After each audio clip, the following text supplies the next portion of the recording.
You are tuned in to Making a Difference with Melissa Billie Clark. This show shares compelling stories and experiences of well-known faces and everyday people who change the world in big and small ways. Get ready to open your mind and your heart with Melissa Billie Clark.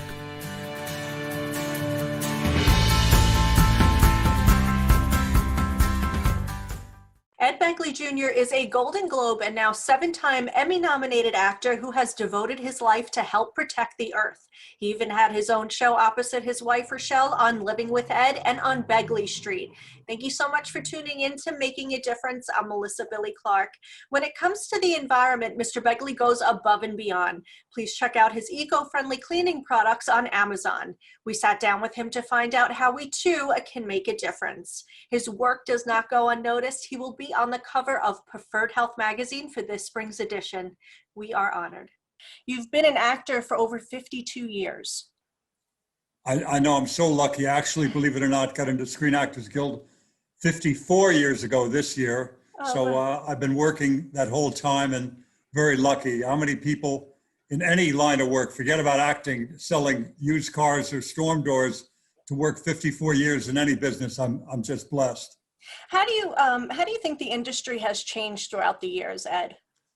It's changed in many, many different ways, not the least of which is the ease with which you can have your vision up on a screen somewhere. With electronic cameras years ago, digital cameras, and now on an iPhone, people are making watchable, good movies on their iPhone or iPad. That's happening today. Sure. And, we used to have this elephantine equipment, with sound Barneys around them, something called a Barney that would keep the camera quiet because cameras make noise. So all this complicated mechanical, equipment to pull little pieces of film through an aperture and have it focused, a light focused on it, and chemical processes to do it. It took a lot of light and a lot of manpower, and things were heavy and big. And that changed over the years. Film camera equipment got smaller and smaller, and then finally digital got to the point where the color black was actually black and not kind of green, in digital early movies. Things were not quite up to snuff, but now they are. You can have nearly any look you want digitally. So that was part of it. And also, the independent filmmakers, that changed. There was a studio system that just decreed the way things would be. You'd be under contract as an actor, a director to a studio, and you were beholden to them in many ways. Mm. That has changed a great deal too. So a lot has changed, and most of it for the good. It became simpler, it seems like. Yeah, it was a different day, but I was fortunate enough to see that older day. Things changed, of course, when we had talkies. We had sound and picture on one reel. That changed a lot, of course. And then it changed again as I was a teenager and then in my 20s when the equipment started to change and lighting. Just the sheer temperature of a set. You had to have something called 400-foot candles of light. That's a measurement of light to get what they call an f4 on an aperture of a lens, to have good, clean focus at certain distances. So that was a lot of light. You're constantly mopping down actors and what have you, and trying to keep people cool and everybody's sweating. Now you can have a scene with an actual flame from one candle and you can see what's going on. And that's the way equipment and light and sensitivity have changed. Interesting. You credit William Daniels for being your mentor, and I love him so much. You worked with him on St. Elsewhere. He's a Brooklyn guy, so I love him. I'm from Brooklyn. How important do you think it is to have someone to look up to, especially in Hollywood?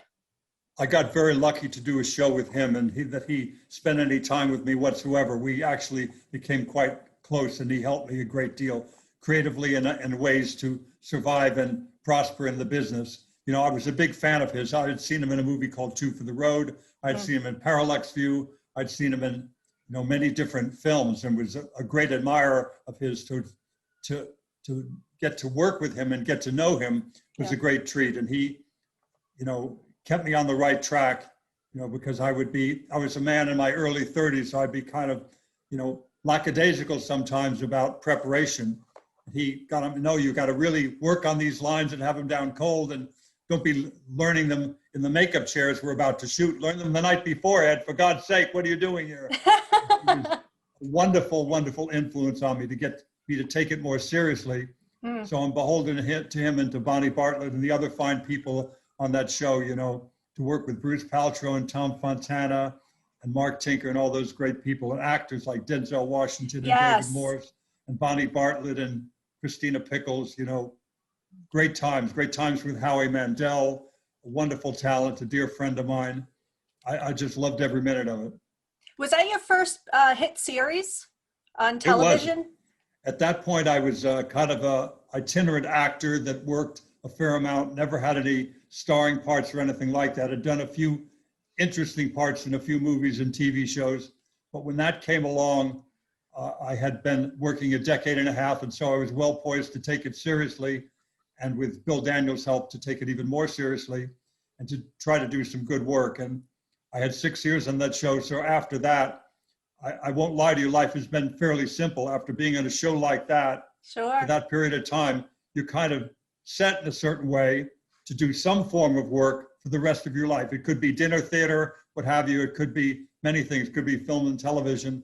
And so I've done a lot of work after that, and it's because of that show. That's awesome. I remember first discovering you at the age of 9 or 10 watching She-Devil. And that movie was so appealing to me because Meryl Streep, she was a writer. I wanted to be a writer at that time too. And everything was pink and she was like this fairy godmother. So everything was appealing to a kid. And that's where I first saw you. You know, when people come up to you and say, hey, Ed, I saw you in this and I loved you in that. How does that make you feel when people look up to you? It's extraordinary. What other line of work do you have where somebody comes up and says, I have a computer chip, you know, that is so good. You work at Intel, I heard. I saw your name somewhere at a bulletin board. Thank you for making that wonderful integrated circuit. My computer works so well. That never happens. People don't even come up that much and say, I had a hot dog that you made, and thank you so much for your great work as a hot dog vendor. But to be in this line of work, to be an actor or to be in sports or, to be a singer or what have you, to do live concerts, somebody like that who's in the public eye, in that way, people come up and they say wonderful things to you, and what a delight, what a treat that is. The original treat is to do the fine work for the sake of doing it, and to realize the writer's dream and the director's dream and your dream as an actor, your vision. But then to get complimented for it is just gravy. It's a extreme good fortune. It's unique, I think, to that. And sports, people certainly come up to sports figures and say, I love that play there in the Super Bowl. You're wonderful. Yeah. It's so funny that you're on my program. I remember in Providence, Rhode Island. I think this was you. Did you ever go to Providence, Rhode Island at the Marriott? Yes, I did. I saw you and you smiled at me. I was working there at the time. I had to be in my 20s. And it's just so funny because you were so nice and approachable and you were just smiling away at everybody. And I knew that was in 1998 by any chance? Yes. I went there and spoke at Rhode Island University of Rhode Island. J.T. Walsh was a dear friend of mine. He was to be the keynote speaker, not the keynote, the commencement speaker. Yeah. And he sadly passed away, and he was a dear friend. So his family asked me, and what an honor that was for his family to ask if I would come and give the commencement speech. And of course I did. I took the Amtrak train there and met a lot of wonderful people. And now I learn I met you. How great. That's so funny. I remember looking at you. I'm like, hey, isn't that? And then I said yes. And then you were smiling at me and you were so nice. Thank you so much for everything that you've done and all your entertainment in this industry. You are an environmentalist. You are amazing. You take care of the world, the earth, everything. Let's get into that. Your father inspired you to turn off lights at a young age while leaving the room. When did you find yourself living completely an eco-friendly life? It was Earth Day 1970. It was April of 1970. At that point, I'd lived 2 decades, 20 years in smoggy LA. Spent a bit of time on Long Island, fortunately, where the air quality wasn't bad at all. It was pretty good out on Long Island with the wind blowing across Long Island with no big mountain range to trap the heat like LA. So it was a wonderful place to grow up, Long Island. The San Fernando Valley was very nice too, but the big minus, the big challenge in the San Fernando Valley and throughout LA, throughout the basin, was a horrible, choking, debilitating smog. Sure. I mean, they would say, you can't play today. Forget about playing, just to sit on a bench and try to breathe. It hurt your lungs. So after 20 years of that, I went, enough already. They're doing something called Earth Day, and they said they were going to clean up the air and clean up the water. I went, sign me up. I'm Right. sick of this dirty air. I want to clean it up. Sure. I'm sick of the dirty water near the Cuyahoga River in Cleveland, and the river caught fire. You know, there was so much toxic, waste on the river. Somebody lit a match and the river burned. I thought that's a bad sign when rivers catch fire. That was 1969. So by 1970, people were going to clean up the water. They're going to clean up the air. And I said, I want to get involved. And I did. And I did lots of things that I could afford to do. I was a broken, struggling actor. I wanted solar and stuff like that. I couldn't afford anything like that, but I did all that I could. And then here we are many years later. We have 4 times the cars in LA from 1970, millions more people, but a fraction of the smog. We still have some cleaning up to do through the ports of Los Angeles and Long Beach, shipping centers and things with diesel trucks or what have you, freeway interchanges, people in the inner city, communities of color still suffering some bad air. But overall, the air in LA is much, much better, and we need to get it all the way there. And we proved that we could do it because all the stuff we hoped would work did work. Catalytic converters on cars, and small control devices, stationary source reduction, power plants and stuff that we cleaned up the pollution from. All the stuff we hoped would work did work. 4 times the cars, millions more people, and the smog is not just the same, it's less. That's a miracle. So last year, I read up in the LA Times that California was the first state in the nation to require newly built homes to be solar powered. Is that correct? Yes. Okay, That's a very good thing that they're doing. Homes of a certain size, residential dwellings have to have solar, they have to have energy efficiency, and they're going all electric too, because you can, have the electricity made from solar and wind. A lot of electricity is made by coal today, but LA buys very little of it anymore. I think we're actually off coal or about to be off it. Very little, if any, is used for Southern California Power at this point, for the DWP, the Department of Water and Power. That's the LA utility. But we still use a fair amount of natural gas. So the thinking is to get us off the natural gas too, with the challenges you have with fracking and other things with natural gas and climate change. So to get to electric power, and specifically clean, green electric power. And I know it works. I've had solar electric on my house since 1990, and it's run my house and charged my car. So I know it works. And I know that wind power works. I've owned a wind turbine since 1985, and I've had solar hot water in my house since 1985. So I know that all those technologies work because I've used them, and they've worked for decades for me. Right.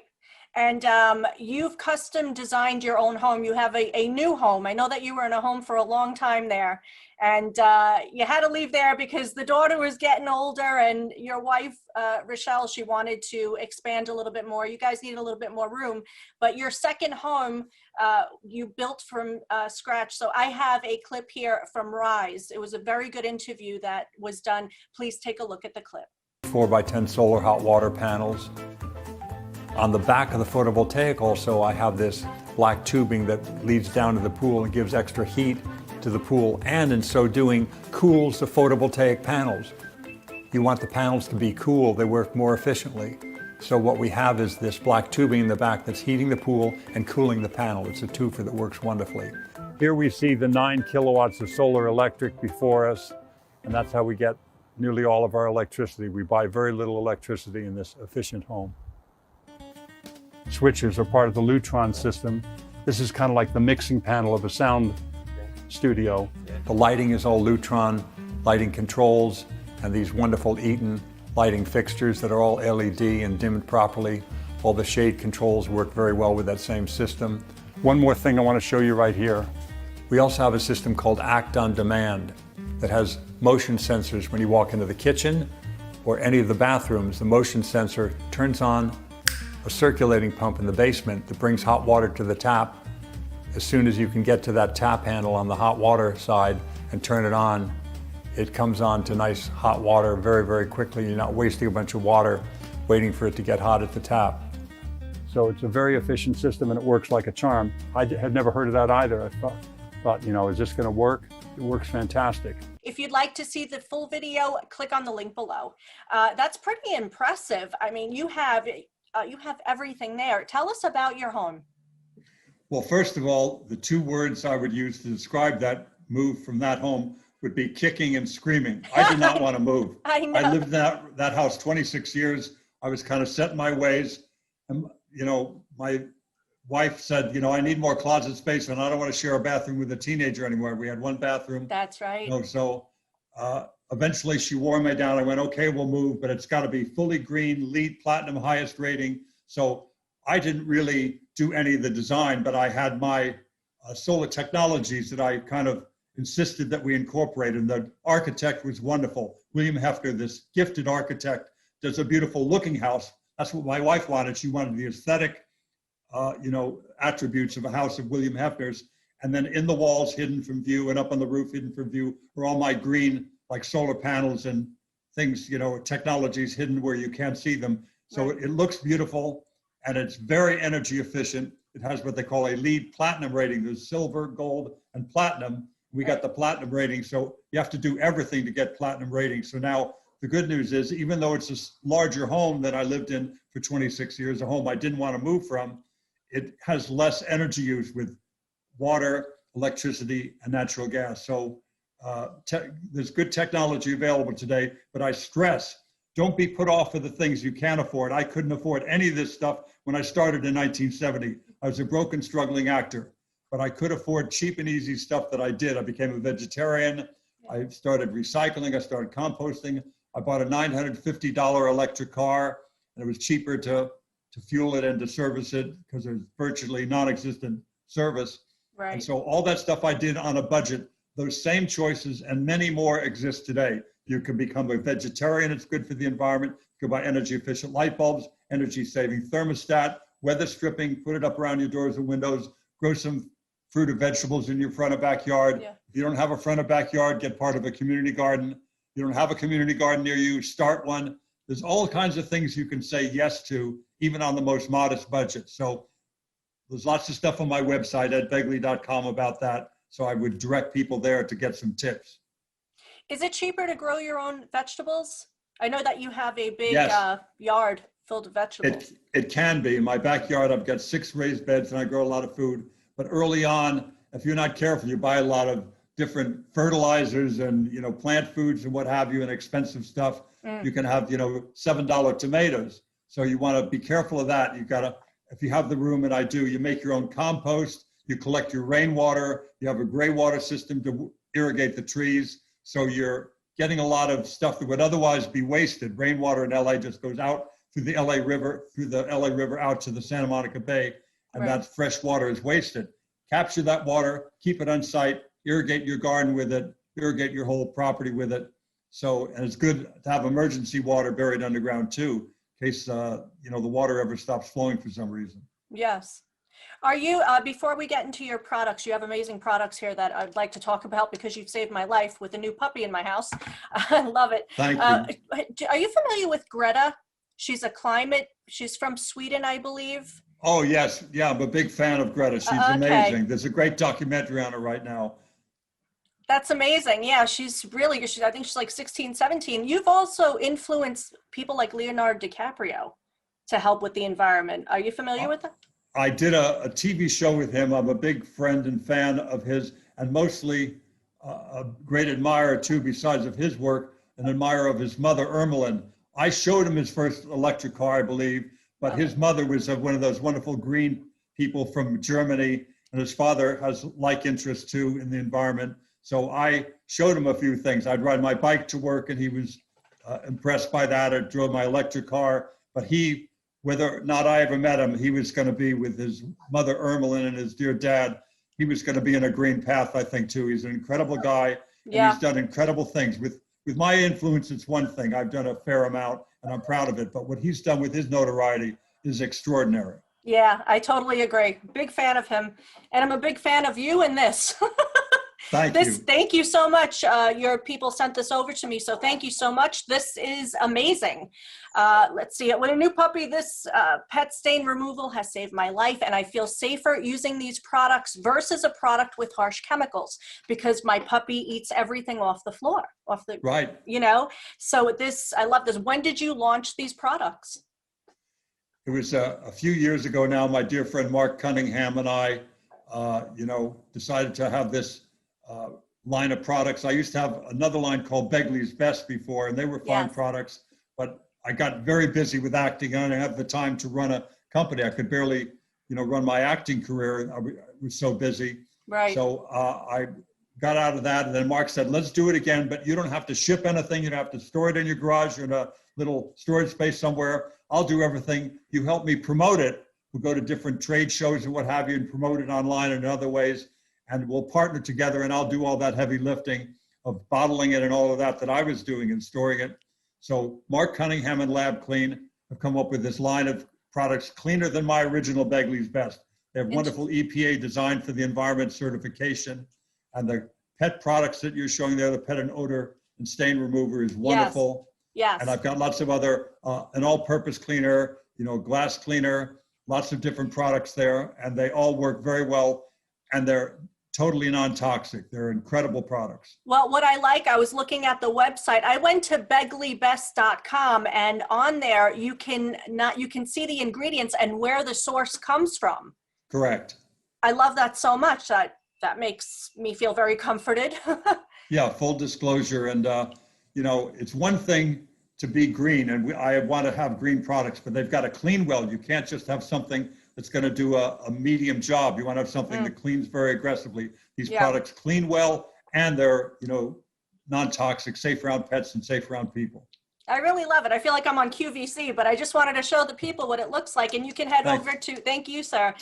Thank you. You're the best. You can have his face right there too.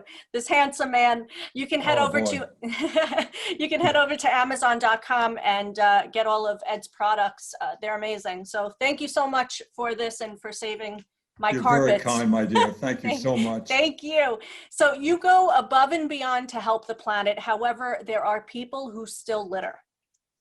And that's really upsetting to me because, I'll tell you in a minute, but what advice would you give to someone who doesn't even think about throwing a piece of trash on the ground? Like, how can they start today to make a difference? Everybody has their way of dealing with that sort of thing, but I try not to be too strident with people. I try to go, hey, maybe you didn't see that fell. Here, there's a trash can over there. Do you mind if I put it in? Or I take kind of a non-confrontational approach with people. And I win over a fair amount of converts that way. My wife is a little more direct. What are you doing? You can't litter there. I love it. And some people react well to that and they're quite penitent and I'm sorry, I didn't see it or what have you. But different people approach things in different ways. So I try to be very inclusive in the same way with the way I do with my diet. I would never dictate what anybody ate, what kind of house they live in, or what kind of car they drive. This is what I do, and it works well for me. So if you want to join in, please feel free. And, I've engaged a lot of people in that way. Because if I judge people by their houses or their cars or things like that, or the diet, I wouldn't have a lot of friends. So I try to be tolerant of other people and where they are in the journey. And if they can make some headway. So some people go, I like my hamburger, but one day a week because of you, Ed, I'm a vegetarian now. I try to eat plant-based one day a week. I go, thank you so much. That's fantastic.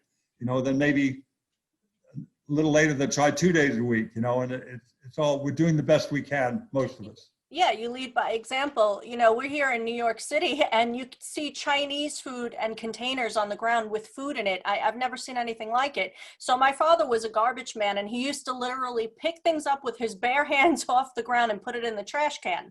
And ever since he passed away, I kind of inherited that habit. Good for you. That's a good thing to do. Yeah, and if somebody sees me, maybe they'll be like, all right, they'll take a second thinking and say, well, maybe I'm not going to do that because I see somebody bending over and picking something up, but it is my job as a human being to clean up. This is our home. This is our earth. Right. And, if we lead by example, I think that would help others out. So wishful thinking. And some thinking. people have the misbegotten notion that, I'm giving somebody a job to pick it up. That's not necessarily true. Then you have it's sitting there for a while until it does maybe get picked up. Rats start to get into the food or what have you. It can be a problem in many ways. Some of it gets blown away by wind and what have you. Yeah. And it gets blown into the East River, the Hudson River, or the Santa Monica Bay.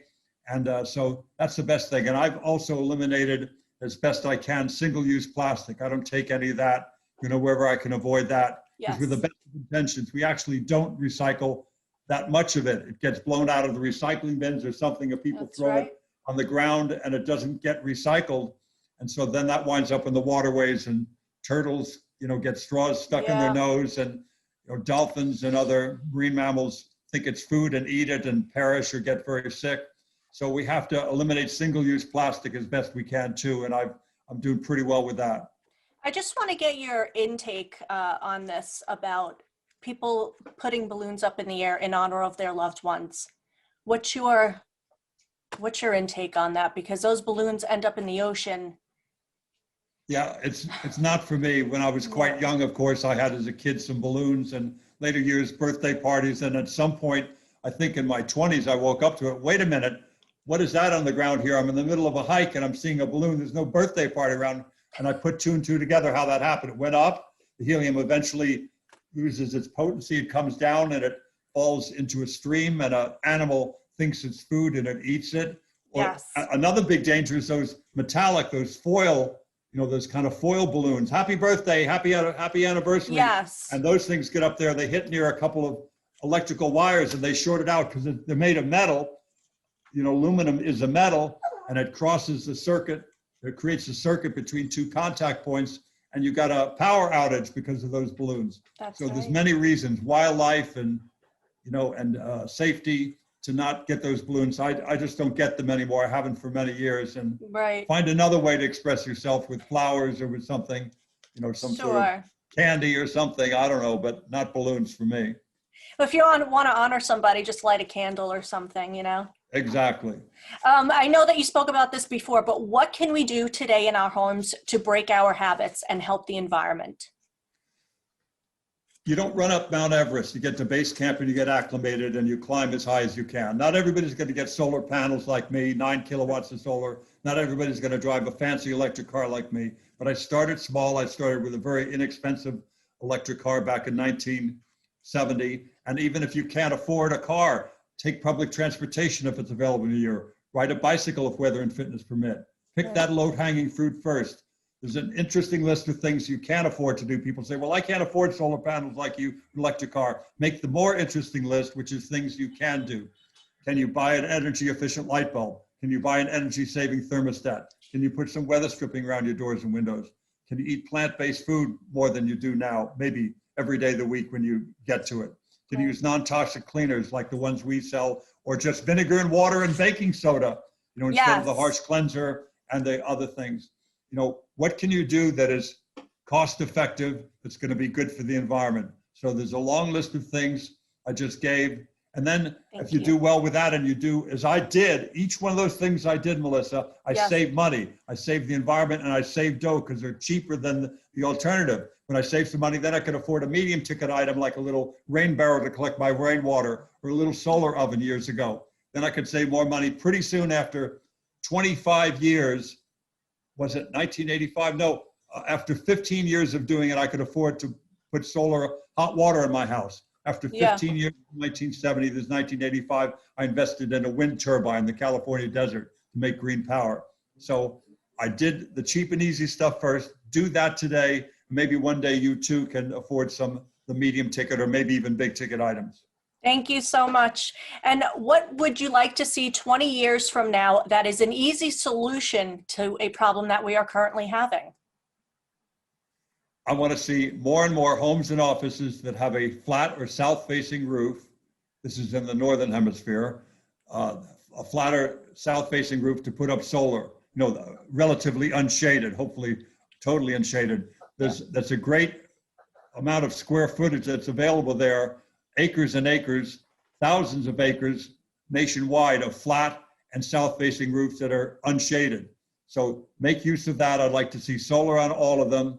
And with today's technology, with these wonderful, battery technologies they have today, I have Tesla power walls up, and they're great, not just so I have backup power in case there's an earthquake or something, but they shave off the use of what they call peak power.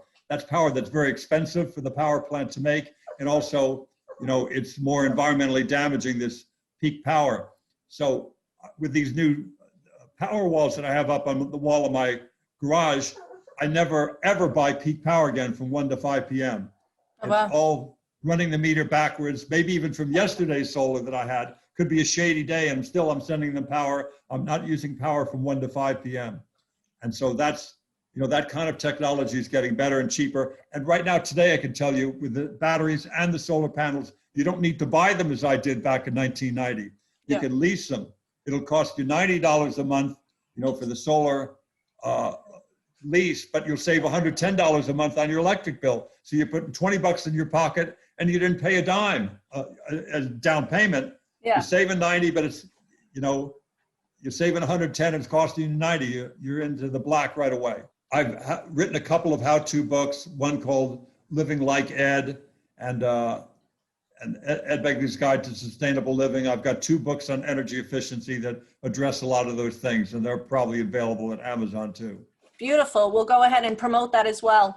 And Ed, besides leaving your legacy behind as an environmentalist and a successful actor, what else would you like to be remembered by? I'd like to be remembered as being a good father and a good grandfather. And if I have any wish for the future, I'd like to see Greta, wonderful Greta from Sweden. I'd like to see her have kids and grandkids and to grow them, to raise them in a habitable world.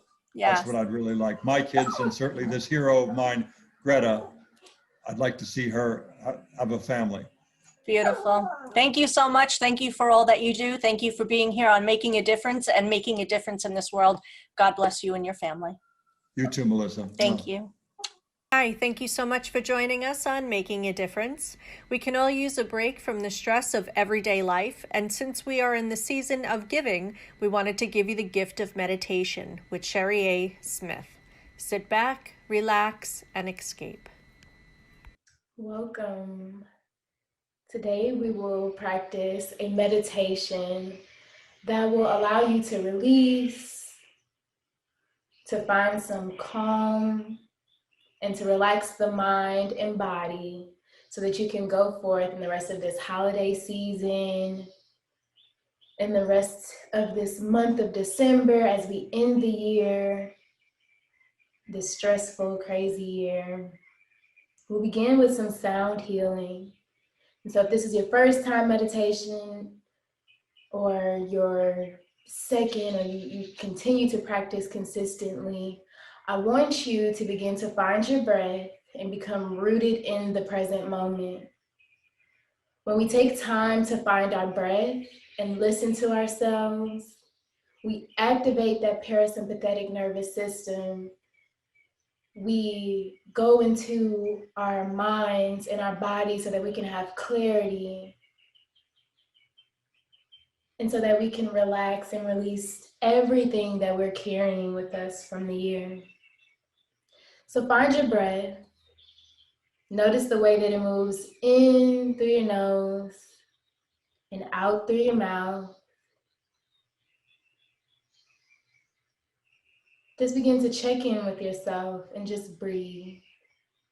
This is your moment for you.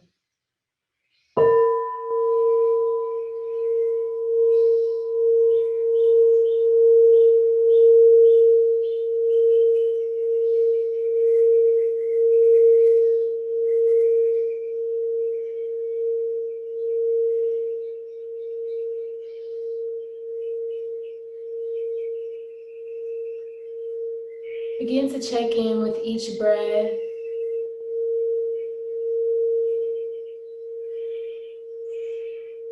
Notice how your chest and your diaphragm feel as you take deep breaths in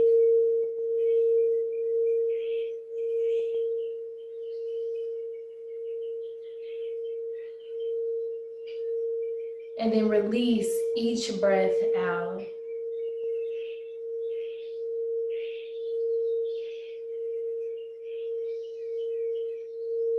Right now, I want you to set an intention for yourself.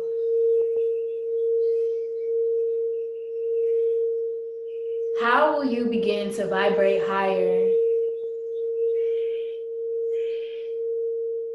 What things will you release today?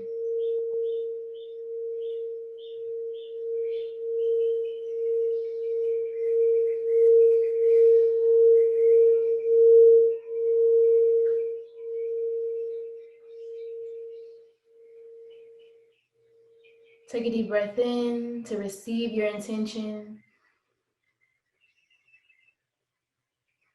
And take a deep breath out, releasing anything that stands in the way of you believing that you can achieve that intention that you have set for yourself.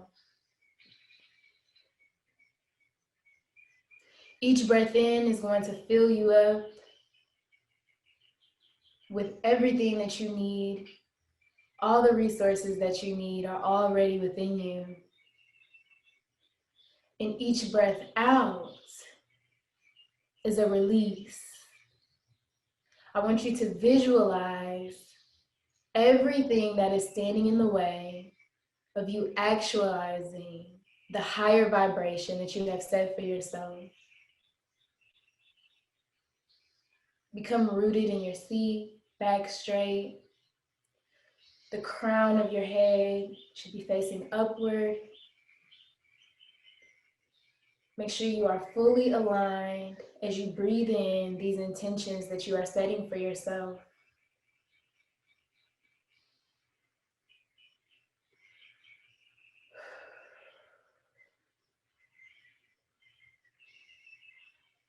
And on your next deep breath in, I want you to move into taking cleansing breaths. These are breaths that you can feel and that you can hear each breath as you exhale, deepening the release. Only you know what you need to release today. Is it stress? Is it tension? Is it anxiety? Is it pressures from work, school, or your home life?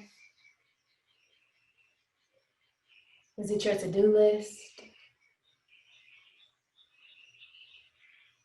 Is it your thoughts about this year in 2020 and what it is and what it was not? Begin to release with each breath and fill yourself up with positive intentions,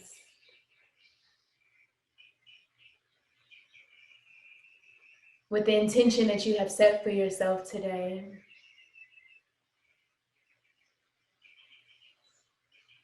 With love and with fearlessness.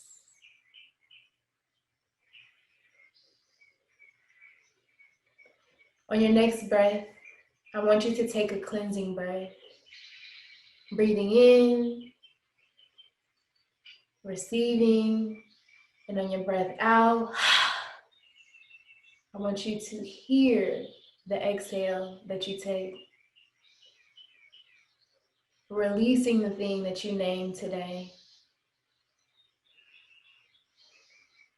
Put your hands on your diaphragm. Feel yourself as you breathe in, your stomach expanding, and breathe out.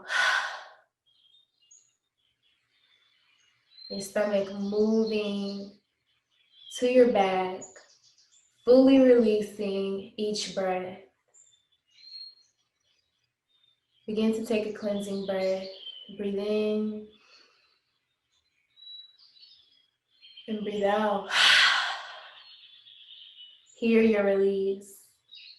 Feel the release. Breathe in.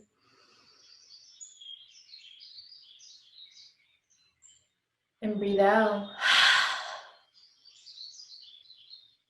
One more time. What is it that you're letting go? What is it that doesn't serve you in this space that you are in? Breathe in and breathe out.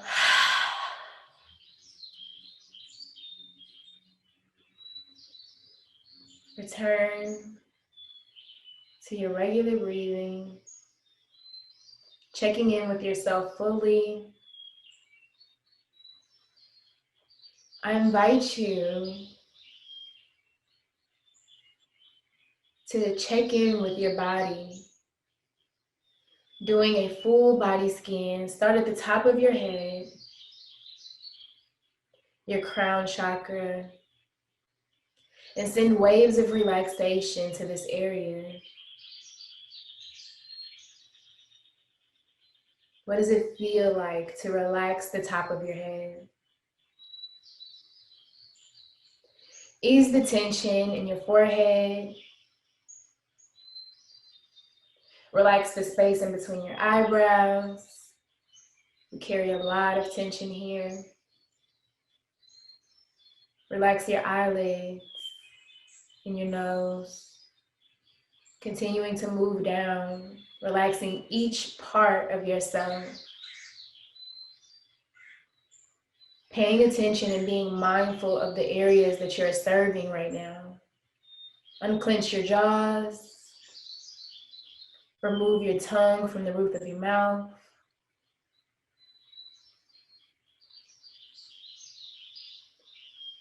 Relax your neck and shoulders. You carry a lot of tension here as well. Lots of stress. Lots of pressure. Spend a moment here, relaxing.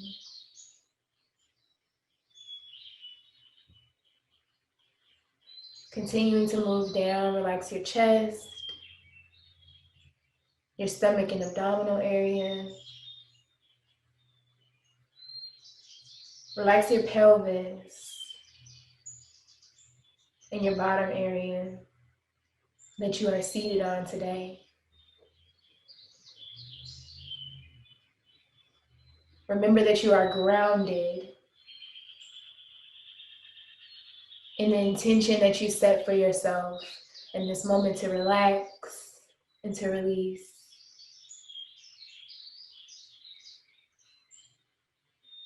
Relax your thighs.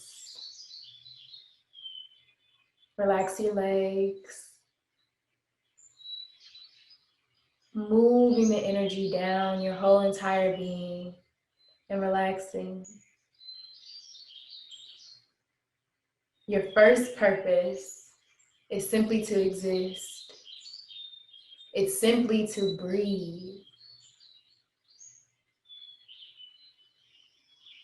Relax your feet as they carry you throughout your day.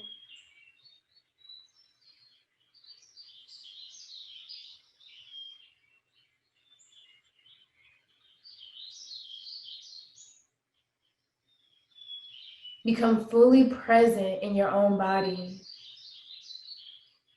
Noticing which areas were a little bit harder to relax. We carry stress in our bodies. Where are you carrying your stress today?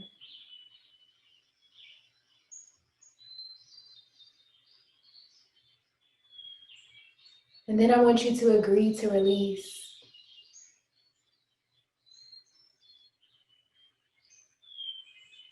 Release thoughts that don't serve you.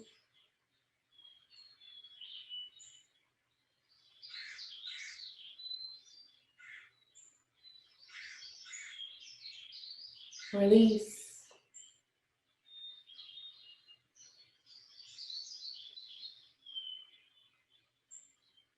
This is your moment for you.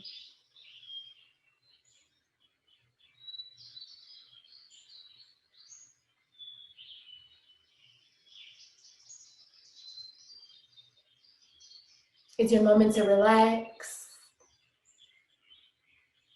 It's your moment to be fully present in yourself. It's your moment to fill yourself up with everything that you need to be the higher version of yourself on the day-to-day.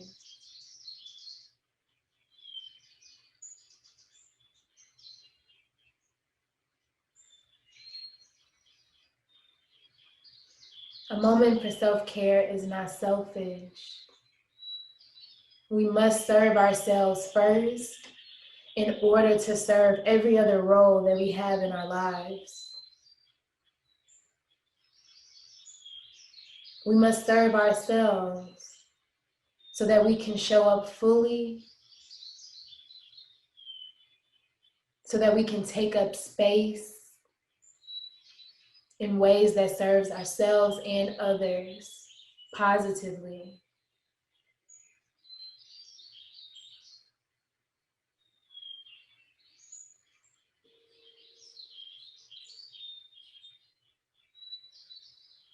How are you showing up for yourself today?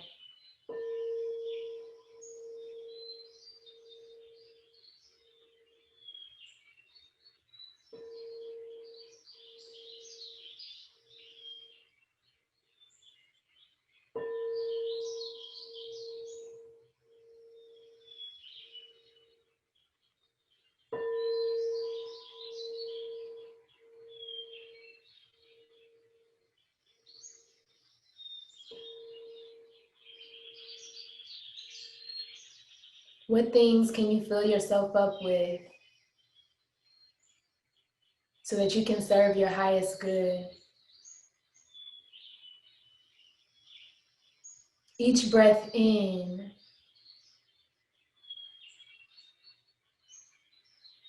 is powering your entire being with more of your intention, with more purpose, with more compassion, with more self-love.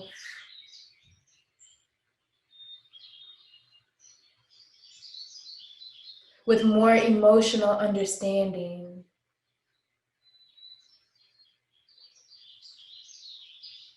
Take a deep breath in to receive.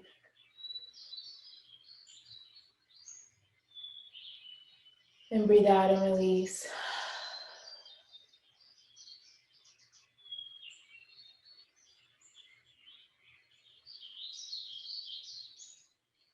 On this journey and through this year, you might find it exceptionally hard to make time for yourself, to make time to relax and check in. But every moment that you try, every moment that you take for yourself, that you align yourself with your breath, you serve your highest good.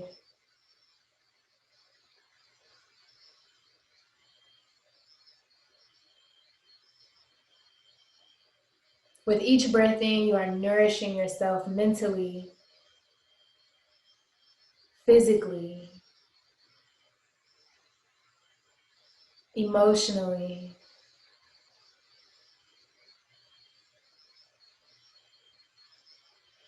You're preparing yourself for the journey that you have to make when you open your eyes. Take a moment and show yourself gratitude for taking some time for you.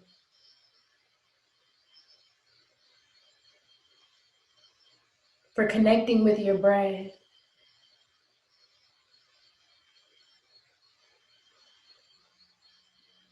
For nourishing yourself with breath.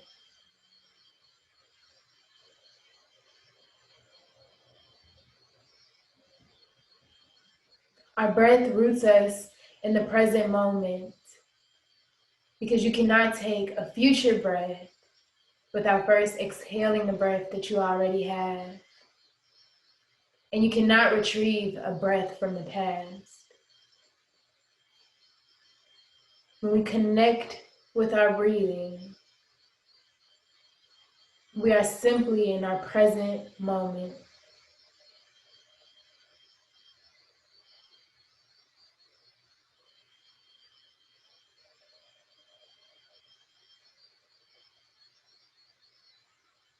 When we connect with our breath, we put ourselves in a state of clarity, of release, of purpose.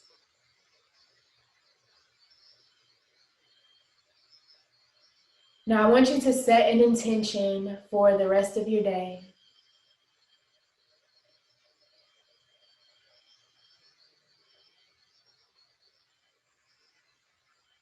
What things did you release that are not serving you as you move forward?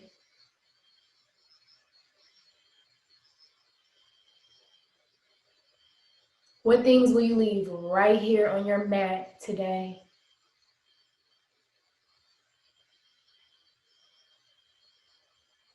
What layers are you shedding?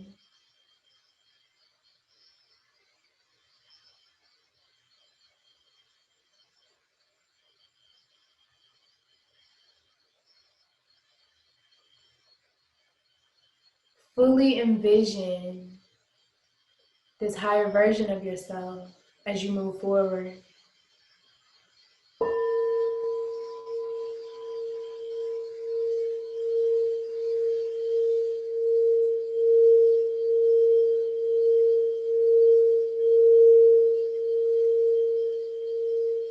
Continue deep breathing.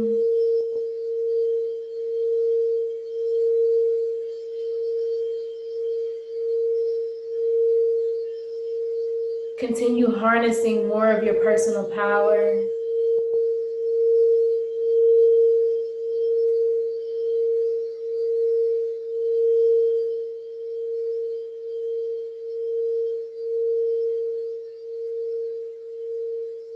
Vibrating to the sound of the sound bowl and the frequencies that it emits.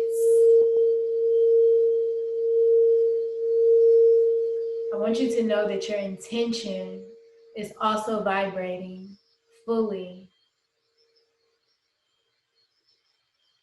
from a place of higher understanding of you and those around you.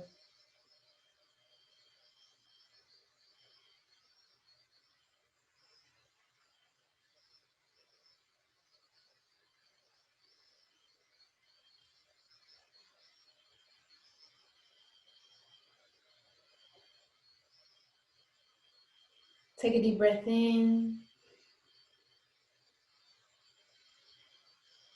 and release. Begin to move your shoulders back, rotating them, releasing any pressure that you still may have in your shoulder area, and then move them forward.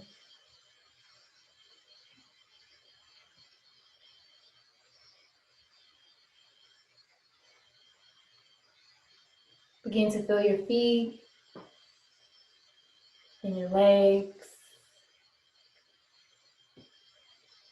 coming back into your full state of consciousness, feeling the release, carrying with you your intention that you set for today.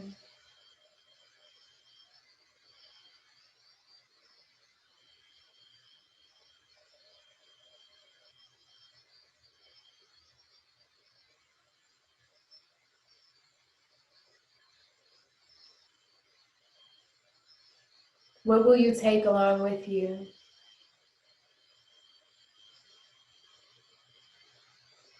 Do you believe that you deserve to take good things?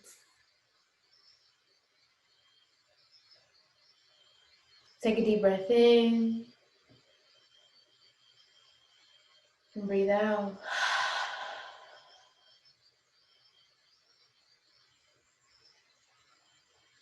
Bring your hands up and over your head, above you to prayer hands, and down to your chest.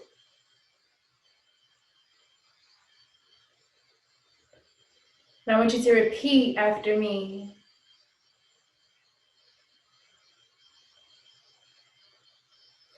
I am in charge of my calm.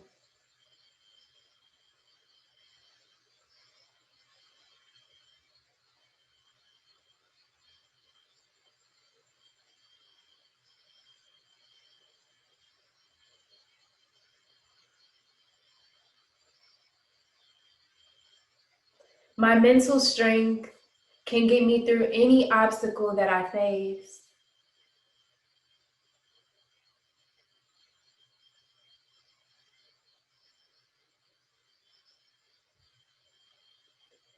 I give high vibrational love to myself and others.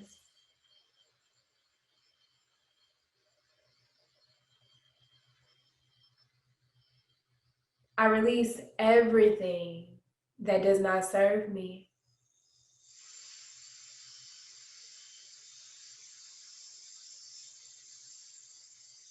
I want you to believe that, allow it to resonate with you.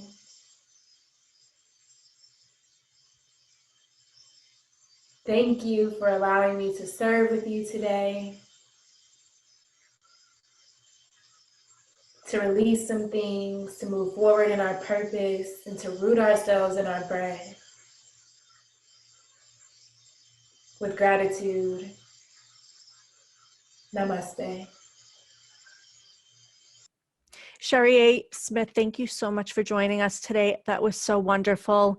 I'm so calm right now. I had such a hectic day and you put me in such a wonderful mood. And I'm sure that you helped our listeners. And we thank you so much for being with us today.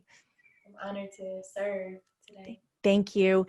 How long have you been doing this for, Sherry A?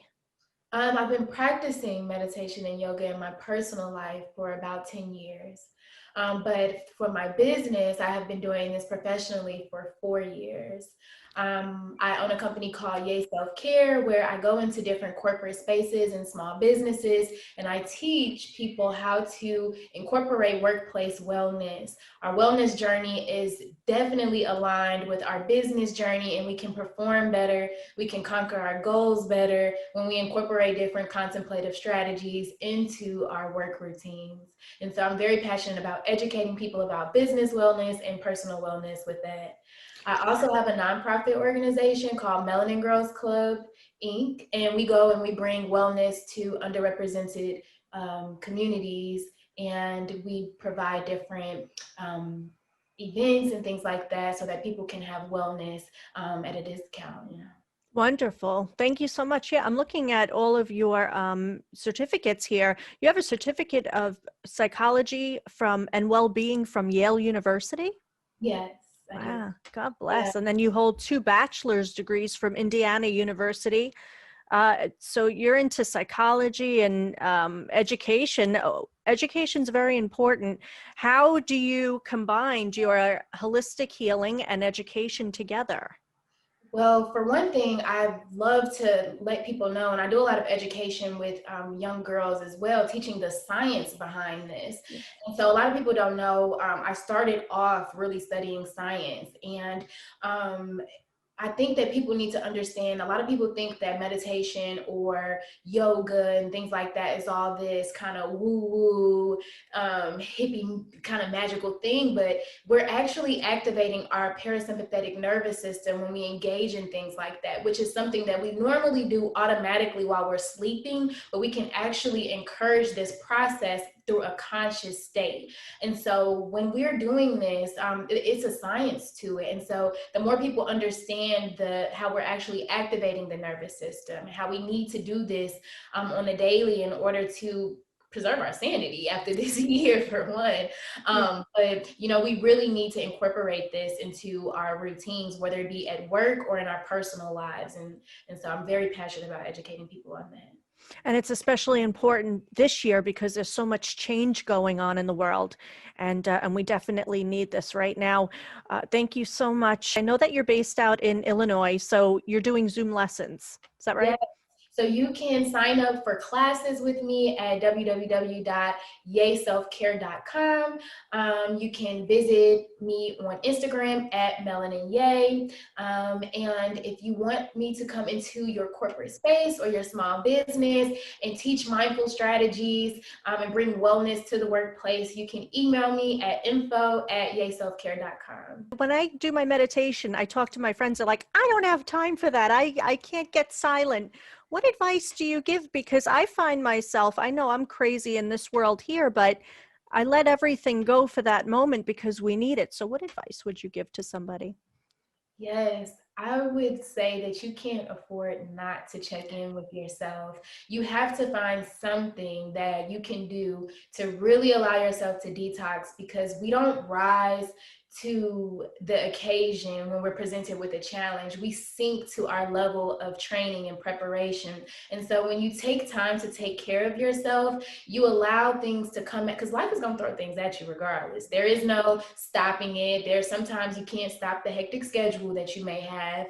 And so instead of having those days and moments where you're breaking down all of the time because you haven't taken the time to check in with yourself, when you incorporate,